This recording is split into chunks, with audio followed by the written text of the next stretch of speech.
Welcome back to the Emerald Arc. I am your host, Blackhawk. I know it has been a while. I've had some health issues as well as some family stuff and just personal life stuff that has kind of gotten in the way of me recording. But I believe we are back to a week-to-week Pro Wrestling Noah podcast.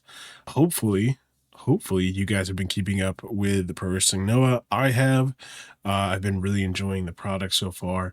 A few things that I want to talk about before we really get into the episode, just from the last couple of weeks. The rookies have looked incredible. I am loving the rookies. They have really shown a lot of fire, a lot of passion, a lot of desire to be part of Pro Wrestling Noah. The build up for this event was really good. Press conference brawl was awesome. A lot of cool stuff going on. Rattel's is getting a new member that we'll talk about later. I thought Inamura looked really strong as a champion coming into this event. Also, Super Crazy was doing dates again. I think he's doing the entire May, as far as I can tell. His dates might be up by now, but I do love Super Crazy. I'm glad he came back. Some things that I didn't quite like, but it happened. I wish they would stop invoking the name of WWE when they're talking about people. WWE right now has a pretty bad track record with Japanese talent in general, as well as they've had, a number of people walk through the curtain for WWE that was not good. And so using that as your, litmus test for whether a wrestler is worthy to challenge for the GHC heavyweight title is a really bad litmus test, because you can throw in a lot of names of really bad wrestlers that have worked for the WWE. And that just doesn't look good for the GHC title. It doesn't look good for Noah. I would much prefer Noah be Noah. But it is what it is. I do get it. WWE is probably the biggest pro wrestling company in the world, most notable, most recognizable. So it does make sense. Another thing was there's no real movement for the national title. Dragon Bane's held it since January 1st and has only had one defense.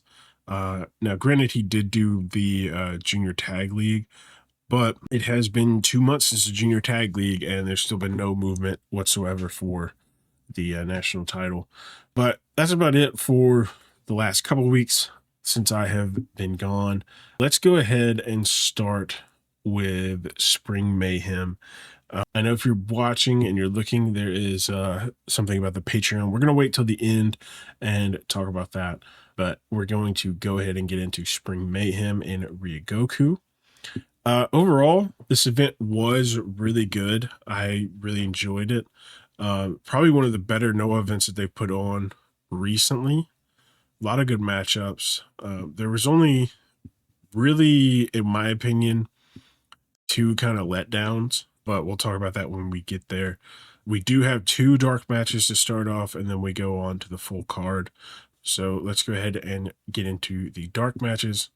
Atachi Kotage and High 69 and Hajime Ohara versus Hayato Koyanagi, Hiroto Tsuruya, and Oya Takahashi faced off. The rookies, again here, it's Team Noah versus a team of rookies. The rookies have looked really good. It's been one of my favorite parts of weekly Pro Wrestling Noah, is watching them grow and watching them kind of come into who they are and who they want to be as professional wrestlers. So I did enjoy this match. I don't mind Team Noah being used in this way if they aren't really major players in anything else. They haven't really feuded with Team 2000X. They're not really feuding with LTJ. They're just kind of existing in this moment, and I would love for them to do something. Otherwise, we should probably see them break up. I don't really know what's going on with Team Noah. I feel like Go Shizaki was the driving force behind them all, and now that he's with All Japan, they're just kind of in the water, not really moving one way or the other. But Kodige would defeat Takahashi with a Texas clover leaf at 6 minutes and 34 seconds. Really good match. Go into the second dark match, which would be Ida versus Katsumi Inihara. Inihara, I think I'm most excited for because he, while technically being called a rookie, isn't really a rookie. He did wrestle for Michinoku Pro for a little while before jumping ship to the Arc. But he, I feel like he has kind of an idea of who he wants to be. He just needs a little bit more time to really flesh it out and make it, his own person. Ida has been wrestling with him for a while now. They've had a couple of really good matches together. This is, I believe, could be the first time that they have wrestled each other one-on-one. I would need to fact check that. But this match was really good for what it was. I wish they would have gotten a little more time. They were moving pretty fast, getting stuff in. Inihara is great. Ida is great. Ida is putting on a little bit of size, maybe moving up to the heavyweight division very soon. But I'm not so sure about that. He might become like a tweener, kind of like Daga was. And wrestle with heavyweight and juniors, which I wouldn't hate.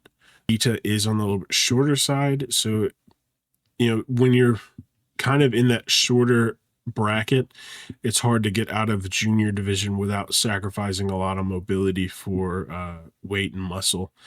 So I'm looking forward to seeing what he does, but Ida would defeat Inihara with an Evil Uno in 3 minutes and 45 seconds. I think this could have easily gone for 6 minutes and been a really, really, really good start to the event. But, it is what it is. They gave him like 5 minutes. They used 3:45 probably, and got out there. Then we move into the official card for the night. Kenta and Tetsuya Endo and Hayata from White Raven Squad versus Mahabanyone, Katsuya Fujita, and Daki Odashima. This was a fun match. I love Fujita. I love he's still wrestling. He's somebody with a long, long, long history in mixed martial arts and wrestling. And for him to still be showing up at Noah shows and really putting in a lot of effort is awesome. Everybody in this match, I'm a fan of. I like Muhammad Yone. I think his style is really, really good. His wrestling style as well as his character style. Daki Urashima, I think, is the future of pro wrestling Noah. Kenta, well-established veteran. Tetsuya Endo, he wrestled on DDT for a long time. It was I think a mainstay for DDT. So him moving over to Noah was awesome. And Hayata is really cool too.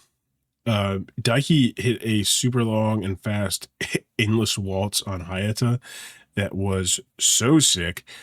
Super fun to watch. I did not know how long he could keep that going. Every turn I was like, okay, he's got to give it up now.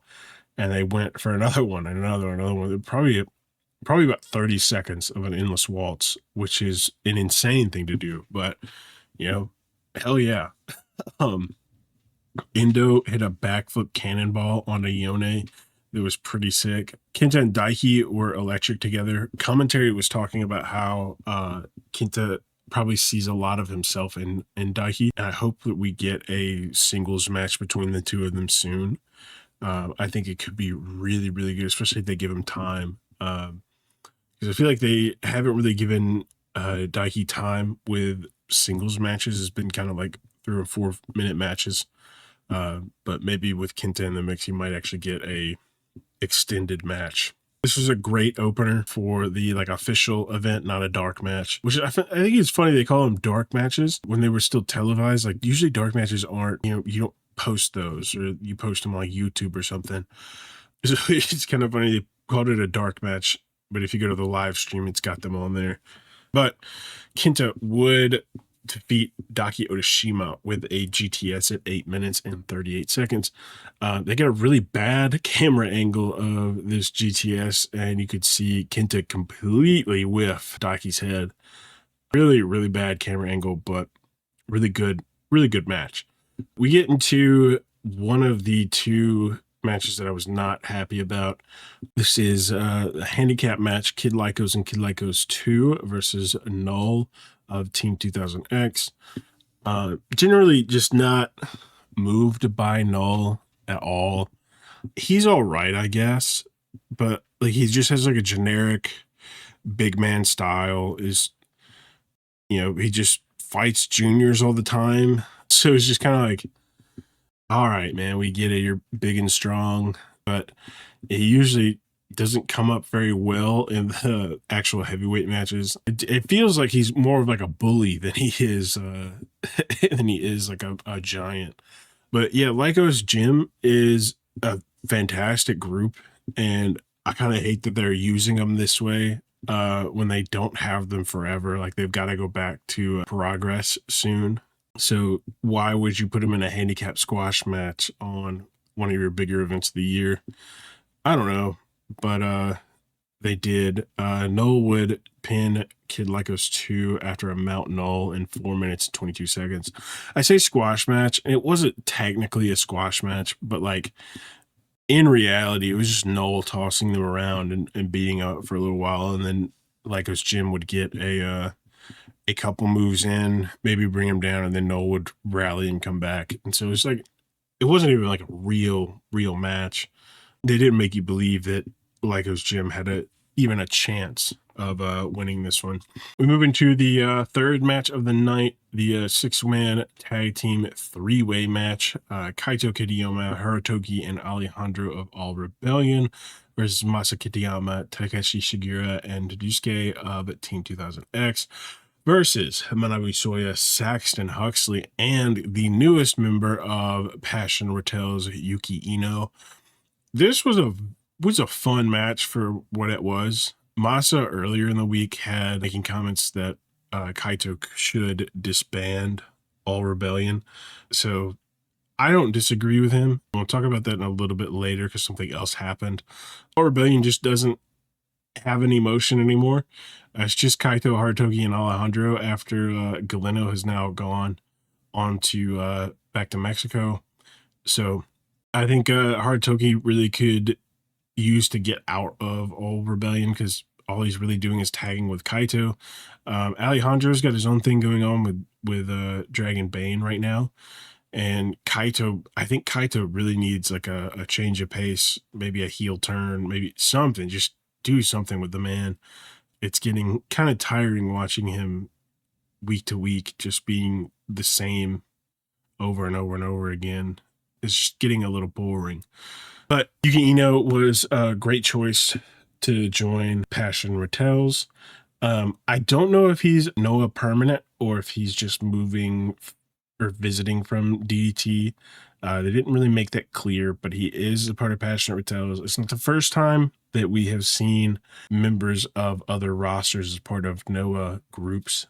Just like Shun Skywalker is part of 2000X, and he's on the Dragon Gate roster. This could be the same for Yuki Ino. But yeah, great match all around. Yuki was a huge standout in the match. I really enjoy the Passion Rattels.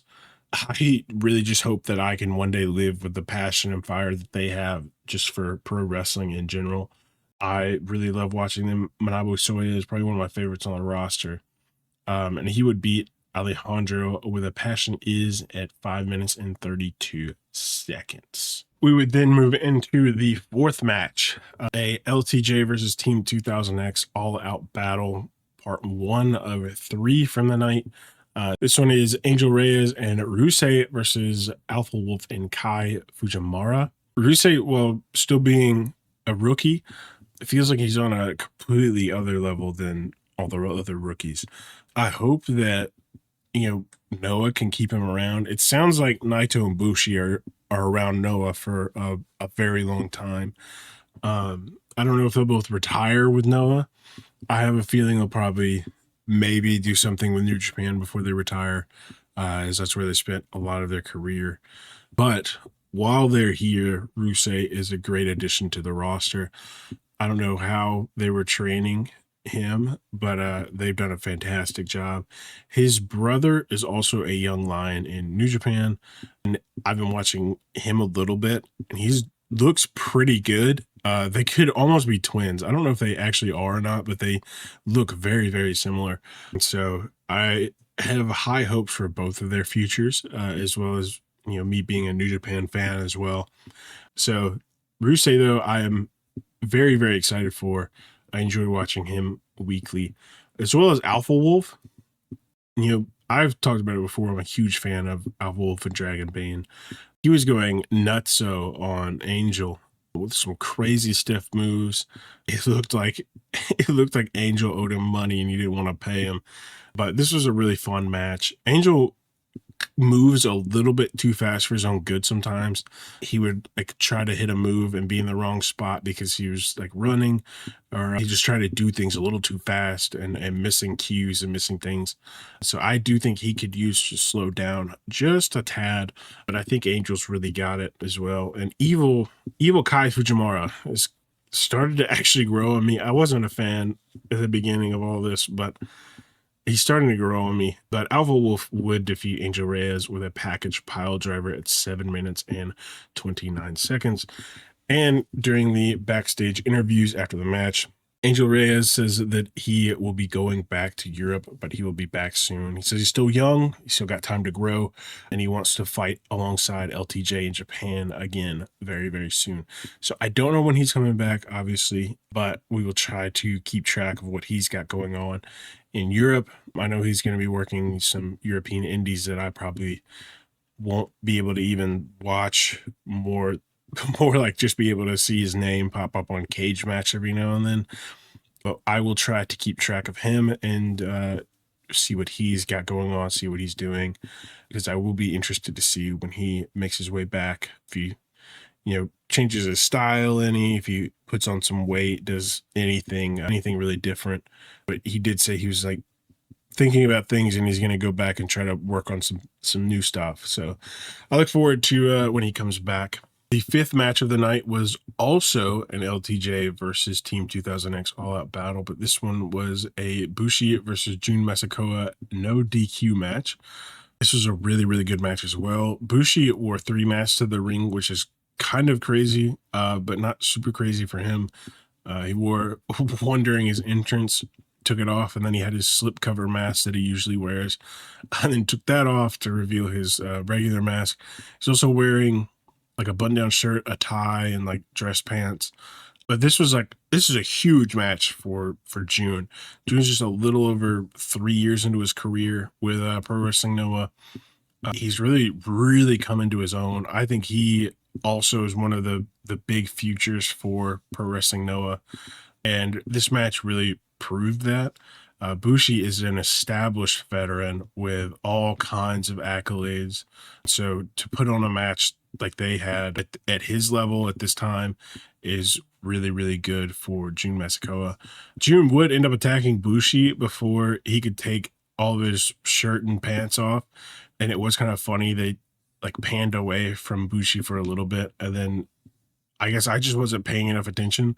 But next time I see Bushi, he's completely like in his ring gear and everything, which I thought was a little funny. But I do think Bushi works a lot better without Naito, which is kind of sad to say. But I feel like Bushi can work at his own speed that Naito really can't work at. And so I do like watching Bushi matches without Naito. He did some stuff for Monday Magic as well that was really good without Naito. And so I do look forward to Bushi matches minus Naito, but I still do like Naito a little bit. We'll talk about him more later. But yeah, Bushi is on another level without him. A lot of cool spots, especially with the chairs. They used chairs a lot in this match. One of them, Jun set it up like he would sit down in it, and then put Bushi's head on the chair and then super kick to the back of it, which is a pretty cool spot. It's probably been done before, but I don't recall seeing it. They did a great job. Bushi would defeat Jun Masakoa with an MX at 11 minutes and 44 seconds. And this is the next match is the other one that I wasn't super high on. It was a special tag team match with Naomichi Marufuji and Kano versus Carl Anderson and Doc Gallows, the Good Brothers. This was just a total unk fest. Everything was moving pretty slow. It just wasn't great. Not a bad match by any means, but it was just like it just drug on. The final time was 10 minutes and 50 seconds, and I just feel like this could have been they could have maybe sped it up a little bit and cut time off and had a better match. But yeah, everybody in this match but Kano really are past their prime. And Kano is I still love Kano, but he's also still he's getting up there. He's not to the level of phoning it in quite yet and just kind of moving around. But next couple of years we'll be seeing him in the kind of the same light we look at Marufuji, where he's a legend of pro wrestling Noah, but he is not what he used to be, that's for sure. But Marufuji would pick up the win over Doc Gallows with an arm lock package hold in the 10 minutes and 50 seconds. I do think some of this time that was used on this match should have gone to Ida and Inihata, but it is what it is. I don't know. I don't know what else I really can say about that. After that, we would get the third and final LTJ versus Team 2000X all-out battle. This is Tetsuya Naito versus Ozawa. It's funny that this landed here. This is the third to last match of the night, and Ozawa had a poll go up that was to put this one in the main event instead of Yoshiki Inamura and Shane Hayes. I guess he didn't win the poll, but he was upset that this got moved even to this spot instead of being number 2. But this match was just decent, I would say. I think this match would have been incredible if the Ozawa now went back to 2018 and wrestled that Tetsuya Naito. We would probably be telling our grandkids about this match. But Tetsuya Naito is just not who he used to be.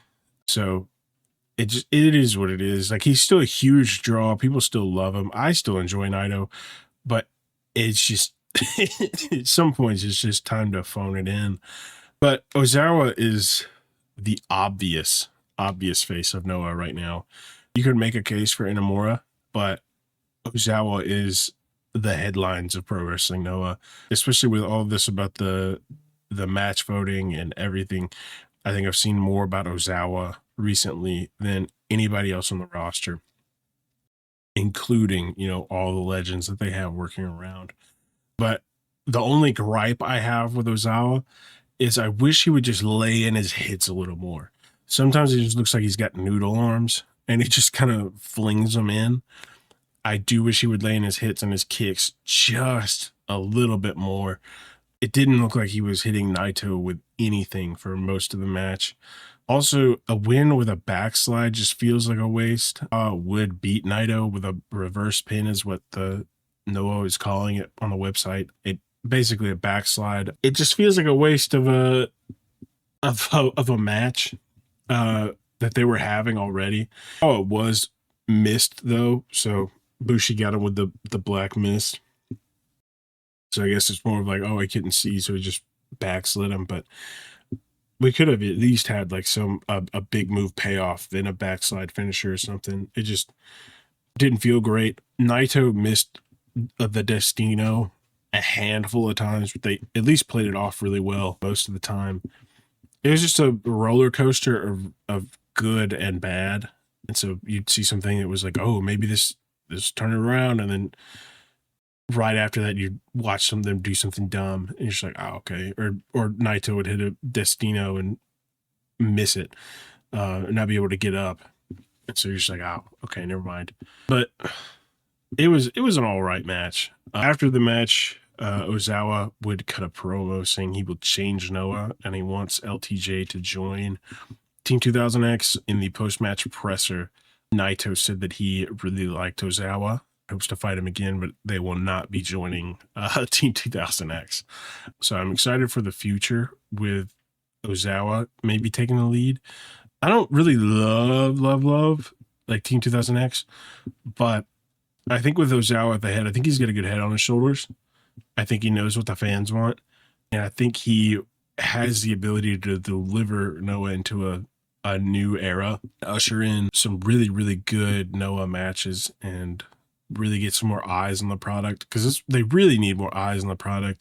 They really need to really focus on having good matches, good solid matches. This is what Noah was built on, was really solid matchups and incredible matches, week in and week out. No, run-ins and all this extra BS that's going on. Just a good, you know, 10 toes down fight. And so hopefully we can get back to Noah, back to that. I did watch a video last week, I believe, and it was talking about wrestling Noah, and what do they need to do to get back to the heights that they had. And he argued that they just need to keep doing what they're doing. And I somewhat agree. I do think that they need to keep doing what they're doing, but they also need to kind of look at the past and see what made them, special, what made them different. And I know having all those big names from All Japan jump ship is huge and what really kickstarted Noah. But I think you could look back at their style and what they were doing and try to emulate that in the new era, the new day. But we'll see what happens. I think Noah has a really bright future ahead of it, regardless of what they do. They've got some really good talent on the roster. And if they can utilize them well and book these matches well, we'll be looking at a brand new Noah very, very soon. After that, we go into the semi-main event, which is the JAC Junior Heavyweight Championship match. Moxa versus Dragon Bane. Moxa is the 60th champion and his third defense. I do realize in the past I've been saying Moxa's name wrong. I do apologize for that. I caught it a couple of weeks ago that I was saying it wrong. And now every time I see him, I've been saying it to remind myself the correct pronunciation. But yeah, back again, the Noah Juniors might be the best in the world. I haven't seen a juniors match this year that wasn't fantastic, outside of some Team 2000X BS. But even like before all the shenanigans, the match was usually pretty good. This match was incredible. I think if the main event hadn't gone as well as it had, that this would 100% be the match of the night. Super fast paced, super hard hitting, and super counter heavy in a way that didn't feel like unnecessary. Like sometimes you'll watch some of these junior matches and they just start countering everything that's going on. Like they would take a couple of hits, counter, take a hit, counter. And it looked cool. It looked good. Both deserve to be champion at the same time. I don't know how you could do that, but they both worked their tails off. They both put their bodies on the line for this belt, which is one of the things that I love in a championship match is, really putting your body on the line to defend the belt. I don't like championship matches where it feels like the champion is just kind of barely wants to be champion and is trying to get out of the way and, make it fast so you can get back to catering or whatever. But yeah, they both had multiple dives out of the ring to like the commentary desk area. Dragon Bane hit an incredible shooting star press I thought would end it. Amaxa was killing it with the false finishes. Dragon Bane was giving him everything he had, and Amaxa was kicking out of everything. The finish was great. Dragon Bane hit him with the Bane Twister to get the win at 14 minutes and 33 seconds. Bane Twister is such a sick move. And so this is an incredible match. Like if you only have about an hour to watch wrestling, I would say turn on the last two matches of this show because they're about an hour. You could probably fit in one extra one there. But these last two matches were so good and definitely deserved to be at the top two spots. We now move into the main event, GC Heavyweight Championship match, Yoshiki Inamura versus Shane Haste of the White Raven squad. Yoshiki is the 49th champion, and this is his 7th defense. All about 5 of those 7 defenses were fantastic matches. I think at the beginning of his reign, he had a few that weren't great, but a majority of this run has been fantastic. I have really grown to love Yoshiki Inamura as champion. Like I was talking about earlier, I kind of hate how we got here. Kenta came out and announced that he's got a challenger for Yoshiki a couple weeks ago. Said somebody with WWE experience. People forget that Shane Haste did work for WWE for a little while, but again, I don't think we should be using that as the litmus here. I think Shane Haste has held a number of championship belts. You could have named any one of those and been just as good, but it's easier to use the name WWE to get eyes on the product than it is to really build, like, I guess, your own personal story. Shane did build his own personal story, though. He talked about during the week leading up to this that he grew up watching Noah and dreamed of being the GHC heavyweight champion. He's worked for Noah before, a little over 13 years ago. But this was by far the match of the night.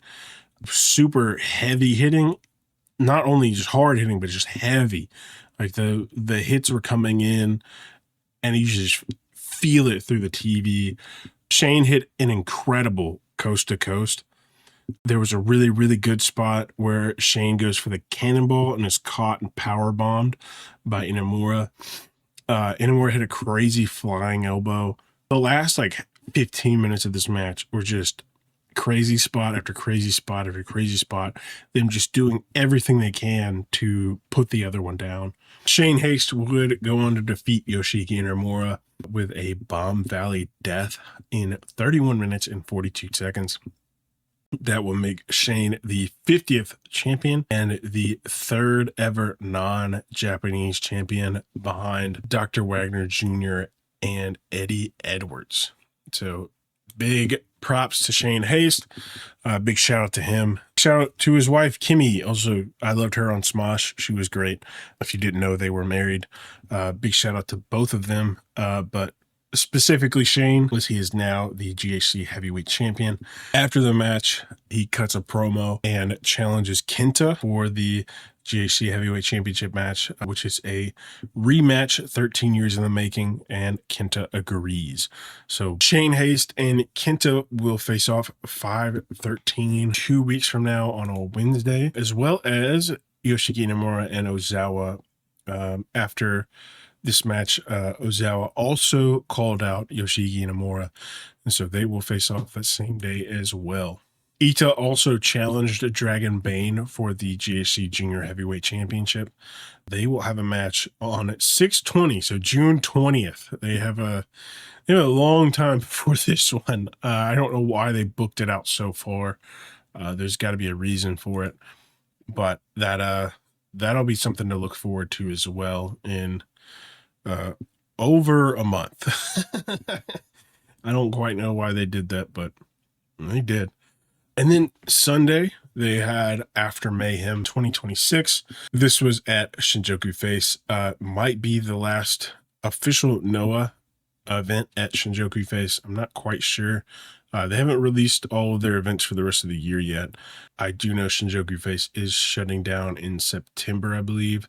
And they will have Monday Magic there starting in a couple weeks. But Monday Magic isn't technically a Noah show. It's technically a Wrestle Universe show. Kind of, I don't know. Monday Magic's in like a weird spot where it's like Noah, but it's not Noah. It's odd. But this potentially is the last, Noah branded official event in Shinjuku Face. And maybe that's why I got all the fanfare and the posters and everything. Because for the most part, this was just a house show. There was no commentary, no real lights or anything, but it was still a pretty decent event. There wasn't anything like any stinkers, really. The matches were all pretty decent. Nothing really crazy happened, so we're not going to break down the matches as much as we did for this Spring Mayhem. But We will go through the card and give you the results and talk about a few things that did happen. They also didn't reveal the card until the show started, which I thought was interesting. I do kind of like that sometimes, but I figured with a named event they would do a little bit more. But it is what it is. We would start off with the first match, a tag team match between Tetsuya Naito and Bushi versus Keno and Yoshiki Inamura. This would end in a time limit draw. The second match would be a tag team match between Ida and Daki Yoshima versus Hajime Ohara and Katsumi Inihara. Ida will pick up the win over Inihara in 7 minutes and 1 second with a numero uno. Moving on from that is a 6-man tag team match. Carl Anderson and Doc Gallows and Hayata Koyanagi versus Kid Lycos 2, and Black Mensore. Doc would pin Mensore after a magic killer for the win in 7 minutes and 16 seconds. Going on to the fourth match, Hiroto Tsuruya versus Rusei. Rusei beats Hiroto with a neck hold in 9 minutes and 40 seconds. Then fifth match, some more tag team action. Manabu Soya and Yuki Ino versus Tashi Kotige and High 69. Manabu would pin High 69 for the win in 3 minutes and 56 seconds after a Passion is body slam. The next match is an 8-man tag team match. Naomichi Marufuji, Amakusa, Shuji Kondo, and Oi Takahashi versus Ozawa, Alpha Wolf, Null, and Jun Masakawa. Marufuji would finish off Null in 12 minutes and 36 seconds with an arm lock package hold. Then we go on to the semifinal, 6-man tag team match. Kaito Kiyomiya, Harutoki, Alejandro, All Rebellion. We'd move on to the semifinal match, a 6-man tag team match with Kaito Kiyomiya, Harutoki, Alejandro versus Masa Kitayama, Terusuke, and Kai Fujimura. Masa would challenge Kaito for a match where he would put his hair on the line if Kaito puts up All Rebellion, and I believe we'll be getting that match soon, but Masa would get Alejandro with a neck hold in 13 minutes and 31 seconds. And then in our main event, we have Shane Haste and Hayata versus Kenta and Tetsuya Endo. So all members of the White Raven squad. Endo would pin Hayata after a shooting star press, and afterwards would make his intentions known for the GHC heavyweight champion belt, saying that he has signed with Noah and he will not leave until his name is in the history books. So I'm excited for that. I'm excited for all of the members of White Raven Squad to attempt to beat Shane Haste. I think one of them might do it, but I don't know. I really hope Ulka Sasakai comes back and challenges Shane Haste. Oh, what a match that would be. Oh my gosh. To get him out of NXT, bro. Like, yeah, that's another one of those things we're talking about with WWE. They've had him over there for almost 2 months now and have yet to put him on TV. Evil debuted before Ulka, and Ulka's been in the States waiting. So I just don't get it, man. I want it back with Noah. He's another one of those talents that I think will be, the face of Noah at some point soon. So just get him out of Florida, brother. Get him back in Japan. The next event is May 5th. And the only confirmed match is Alpha Wolf versus Marufuji for the GHC national title. I'm glad they're finally doing a defense for this. I was starting to think they forgot about it because there hasn't been a single defense for this belt since January. Now, granted, Alpha Wolf did do Junior Tag League, and he's been involved with a bunch of other stuff since then. But like, come on, let's defend the belt every now and then. I think this could be like a really good belt to help establish, especially younger talent. And it's kind of just sitting there, not really doing anything.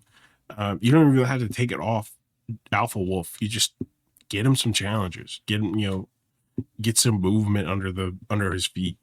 I don't think Marufuji will walk out with the belt on this one. But interesting point. This is the only belt in Noah Marufuji has not won. So if he does win, he completes the Ultimate Collection. But that is it for the Noah events portion. I do have a little bit of other news. Galeno has joined his brother in AAA. He was seen Saturday night fending his brother from Omos, a former Noah GHC tag team champion. It was good to see Omos as well as good to see Galeno. I don't know if they'll be back to Noah ever. I do hope both of them make their way back as well as Omos. I do hope Omos makes it back. I really enjoyed his Noah run. But that is about it I have for the Noah stuff, the wrestling stuff. On to a little bit of personal channel news. I have started a Patreon. So what the Patreon will be is I've got a couple of things we'll do there. One of the things will be the Emerald Arc will be on there. I plan on having it posted early on the Patreon. There is a subscriber tier for $5. If you don't want to pay, don't worry. Everything that I put on Patreon will be available for free at some point. Just like it's just kind of early access stuff. So we'll have the Emerald Arc on there, as well as a section for questions and answers and polls. Is where I pose you guys questions as well as you can pose me questions, and just polls about future things, things to look forward to, how you guys are feeling about what's going on, and just so I can gauge interest in different things, see should I make a video about this first or wait and see about if you guys would like something else first. So we'll get into that later. There's nothing really been posted on the Patreon yet, but I will have some stuff posted by the end of the week. Especially this will be posted on Wednesday. I'm recording it on Sunday, so it will be available for paid subscribers on Monday every week, and then it'll go out for free on Spotify, YouTube, Apple Podcast, all of those on Wednesday. So if you're interested in getting it early, this is the way to do it. As well as we'll be doing match reviews, individual matches as well as events. I plan on doing just mostly events that I watch throughout the week and just rating them as they go, and posting them here. None of that will be under a paywall. All of that will be free. A lot of this stuff is just things I wanted to do, but didn't really have a place to do them. So we're just doing them here. That's why they're mostly free. Next thing is live match reactions. I will go live on the Patreon, watch a match with you guys. You can be in the chat. We can talk about it, do everything. But there's a lot of matches that I would want to watch that you can't watch on Twitch or YouTube due to copyright problems. And so keeping it here does eliminate some of that issue. So we have a lot of matches we can watch. I have a long back catalog of stuff to watch. So I might start with those sometime next week. But as part of the paid subscriber tier, you do get priority when it comes to recommendations for the match reactions, as well as going back to the Q&A and the polls. You do get priority on when you ask a question / answer. You will get priority if you're giving me money. It just only makes it fair. And then last but not least, YouTube videos. It'll run almost the exact same as Emerald Arc, where it'll just be here a couple days early, and then it'll be on YouTube as well, and I'll probably post it back on the Patreon for free after that. But that is about it for the Patreon. I'll have some more stuff coming out this week about it. I'm still getting everything set up. I'll have some match reviews posted. When it comes to the match reviews, I'll do the events just kind of as they are, and then individual matches, I'll kind of go a little bit more in depth on why I chose this rating. All the ratings will be done in like a 1 through 10 to the 10th place. So, 9.1, 9.2, stuff like that. Just to make it simple. I think 5 stars kind of limits what you can do, like Dave Meltzer, because he goes over 5 stars all the time when he's got a 5-star rating, like cap. So I think 10 is a good number, and because you can really get into the nitty gritty of like where this fits in with other stuff that you've watched, and the decimal place, we can expand it and shrink it as much as you want, but for the most part, to be to the 10th place. But I'm very excited about this. Very excited to get this rolled out and get working on it. So hopefully you join. Like I said, you don't have to pay for the subscriber tier. That's just really just for early access, and like priority stuff. And if you don't really care about that, I wouldn't worry about it. But if you really feel like supporting, me, supporting the channel, supporting the podcast, this is the best way to do it right now. But with that, I believe that's all I have for you this week. Next week, we will talk about the Cinco de Mayo Noah event. It's not really Cinco de Mayo, themed, but it is on May 5th. But we'll talk about that and a couple other things. I think we'll do a little bit of a rookie showcase almost. We might do that. We might talk about some other things. I've got some ideas for extra things to add in the future when we don't have a lot of Noah to talk about. I might save the rookie showcase for when there's like nothing for the week, so we can really focus on it and just kind of talk about some other stuff next week. Because we only have the one event, but then the week after that we've got 4. So it jumps from a little to a lot really quick. The rest of the month is pretty packed, but it'll be a good month. And I'm glad to be back on the horse. And I will tell you next week how we'll divide those 4 events, because it's technically, I believe, I remember right, Wednesday, Saturday, Sunday, and then Monday. But I'll figure out how to divide it depending on how my schedule works and everything next week, and let you know. But for this episode of the Emerald Arc, we are completed. We are done. You can find me at Black Hawk Walker at all social media websites other than Instagram. It's the Black Hawk Walker. If you are interested in anything from New Japan, I do a podcast with Body Slam called Not So Young Lions. We just had our debut episode Friday, looking at wrestling Dantaku. Very excited for that as well, to watch that. But if you're looking for anything for New Japan news, that's where you can find me as well. So hopefully you have a great week, and I can't wait to talk to you about Noah next week.